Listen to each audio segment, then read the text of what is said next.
YouTube podcasts are officially a thing now, and boy, do I have some questions. And yes, I have answers to those questions from YouTube itself, including the dude who is literally in charge of the algorithm. And his answers were unexpected. Let me catch you up. Right now, you can upload a video into a brand new podcast category on YouTube. You can also mark an existing video that you have in your library as part of that podcast also. Your podcast could potentially be found on the YouTube Music app, and you could potentially be featured on youtube.com/podcast. And anyone can do this right now. Here are the questions I have, though, followed by YouTube's answer. A podcast on YouTube is simply a specialized sort of playlist that you can put any video in. Can I make a podcast? Could I put a video of nature sounds as a podcast? Could I put a video of me eating something mukbang style and call that a podcast? Okay, this is weird. YouTube's answer today is yes. Any video can technically be a podcast on YouTube. Okay, so then what's the point, really? Sure, if it's a video of me just eating, then that's probably not going to be worthy of the YouTube podcast homepage. But other than that, what is the point? Could this potentially add a whole bunch of garbage into YouTube Music? Video podcasts have been kind of fine without this. We've seen very successful video podcasts here on the platform. Joe Rogan, Colin and Smear, and countless others. You know, I've been podcasting for over 13 years. I have thousands of episodes recorded and almost 100 million downloads overall. And part of what makes this podcast landscape unique, or what had made it unique, was when you upload a podcast to Apple, for example, there are people who check to make sure it's an actual podcast, some serialized or episodic in nature, and not stuff that would take away from a person's experience on that platform. And the expectation that they're going to listen to something and perhaps find something useful. Something to think about. All right, here's my next question I asked. Does YouTube provide an RSS feed that I could grab and submit to places like Apple or Spotify or any other podcast player? I mean, just imagine that. YouTube is now a podcast hosting company, if that were to be true. Come here, a little closer. That's exactly what's going to happen. YouTube's team answer was, we announced both YouTube Music and RSS integration are coming. That's actually huge news. Most audio-only podcasters submit their audio to a podcast host, which then gives them an RSS feed to then distribute to all those different directories. In most cases, it costs money to do that. Now, big old Google/YouTube could come in and do that for us. That being said, a lot of hosts provide a lot more additional items that are specific to podcasters that you should definitely check out.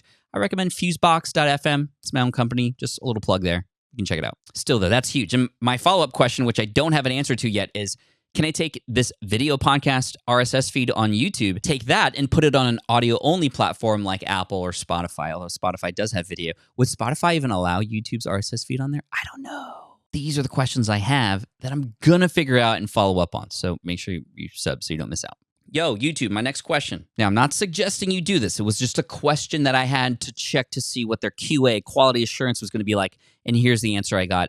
Well, you need to know the question first, and here's the question. Could I, a primarily audio-only podcaster, take an audio podcast, put it into a video editor, put a single image there that just lasts the whole video, and submit that onto YouTube and call it a podcast? The answer, you can. Technically, you could do that with any video, but like with anything on YouTube, you want to include some visuals to increase the retention rate and the chances of that video expanding out and having more reach. I understand that, but on the flip side, podcast listeners are a little bit different, right?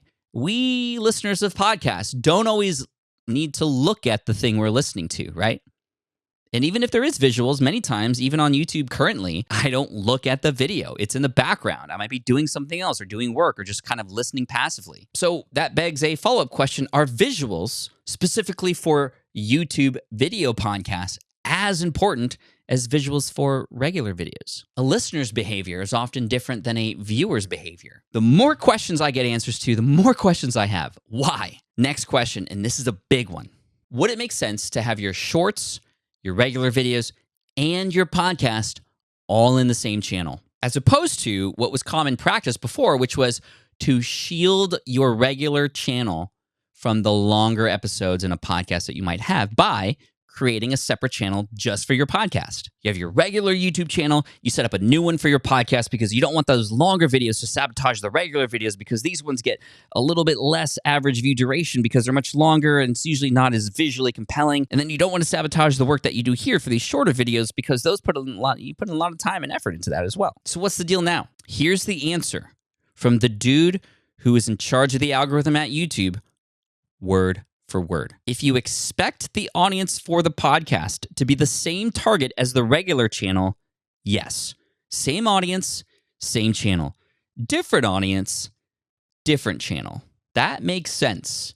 And that's pretty clear, more clear than I've ever gotten an answer about that question to before. But, like I just said, are my podcast listeners the same target audience as my viewers? How will my podcast episodes affect the reach of my regular videos and vice versa? Will people who watch my regular videos actually see more opportunity to see my podcast and vice versa? Again, these are just more questions that I have because this is very confusing. To me, videos on YouTube that you can just mark as a podcast don't make it a podcast. That's not what a podcast is. But for decades, we've been all debating what a podcast really is. It was a podcast because it was on an iPod. We don't even have iPods anymore. So I don't know. What do you think? All I know is I've got some experimentation to do. Whatever I find out, I'm going to share with you. I hope you do the same. Good luck. More to come.